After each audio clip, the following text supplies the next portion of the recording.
ചുവന്ന കൂവ ഒക്കെ പൂക്കാൻ തുടങ്ങി. പിന്നെ വെണ്ട എല്ലാം അവരുടെ ഓരോ പൂക്കൾ വരാൻ തുടങ്ങിയുണ്ട്. കാണുമ്പോൾ അറിയാൻ പറ്റും.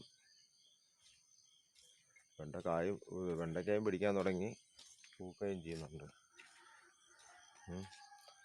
അതിൽ പൂത്തൊക്കെ നിൽക്കുന്നുണ്ട്. പിന്നെ പയറിൻ്റെ ഒരു കുഴപ്പമെന്ന് പറയുന്നത് ഇതിൻ്റെ ഇടയ്ക്ക് ഒരു സൈസ് പുഴു കയറി വരുന്നുണ്ട്. നമ്മൾ പയർ പിടിച്ചു വരുമ്പോഴാണ് കാണാൻ പറ്റുന്നത്.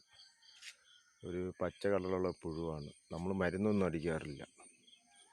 മരുന്നടിക്കാത്തതുകൊണ്ട് ഇതിൽ പിടിക്കുന്ന പയറെല്ലാം ഈ പുഴു വെട്ടി തിന്നുകൊണ്ടിരിക്കുക. നമ്മളെപ്പോഴും വന്ന് നോക്കുന്നുണ്ട്. കാങ്ങനെ പിടിച്ചു വരുമ്പോഴാണ് ഇവർ വന്നിരുന്ന് തിന്നുന്നത്. അപ്പോൾ പയറുണ്ടായതിന് ശേഷം സംഭവിക്കുന്നതാണ്. മരുന്നടിക്കുകയാണെങ്കിൽ കുഴപ്പമില്ല. മരുന്നടിക്കുകയാണെങ്കിൽ ഇതെല്ലാം പോകും. മരുന്നൊന്നും അടിക്കാറില്ല.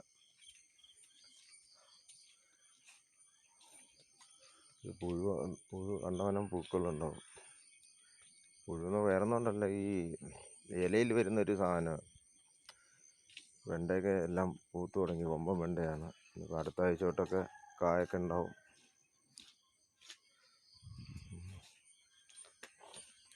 കുറച്ച് തൈകൾ കൊണ്ടുവച്ചിരിക്കുന്നതാണ്.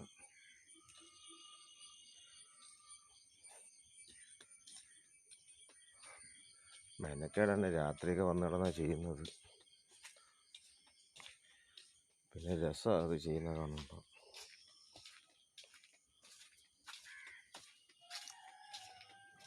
നമ്മൾ മോട്ടർ വെച്ചല്ലേ വെള്ളം അടിക്കുന്നത്. പൗരി കണ്ടാ നനയ്ക്കുന്നത്. ഇവിടെ എല്ലാം ഇത് വഴുതനയും പയറും വെച്ചിട്ടുണ്ട്. വഴുതന ഇനി വളം എന്ന് പറഞ്ഞാൽ മൂട് തോണ്ടിയിട്ട് കൊന്നയിലയും ഒക്കെ ഇട്ട് കൊടുക്കണം. പിന്നെ ഇതിൽ ഉണ്ടമുളകുണ്ട്. ഇതൊക്കെ വഴുതനയും പയറൊക്കെയാണ്. ഇതിൽ ഉണ്ടമുളക് ഞാൻ വെച്ചിട്ടുണ്ട്. കുറച്ച് തക്കാളി വെച്ച് എല്ലാം പോയി. തക്കാളിയൊന്നും രക്ഷയില്ല. അതിന് ചെയ്യാൻ വരും. അതിന് മരുന്നടിക്കേണ്ടി വരും. ഇവിടെ എല്ലാം ഉണ്ടമുളക് വെച്ചിരിക്കുകയാണ്. ഇതിപ്പോൾ 2 ദിവസമായുള്ള തൈയൊക്കെ വെച്ചിട്ട്. ഇനിയിപ്പോൾ കുറച്ച് ദിവസം കഴിഞ്ഞാൽ തുലാവർഷമാണ്. ആ സമയത്ത് എങ്ങനെയാണെന്ന് അറിയില്ല. മഴ സമയത്ത് എന്തായാലും മെനക്കേടാണ്.